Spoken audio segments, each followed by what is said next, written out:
Ito ay carpet. Ito. Sayang guys, ito ay kandela po. Yung ito ay TV. Yung andun sa TV, si Tita Kim.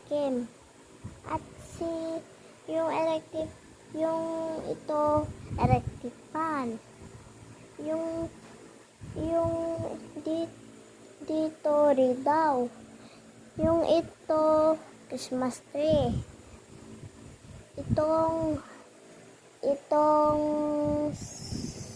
sagot niya ay 30. Mag-birthday si Lula ko.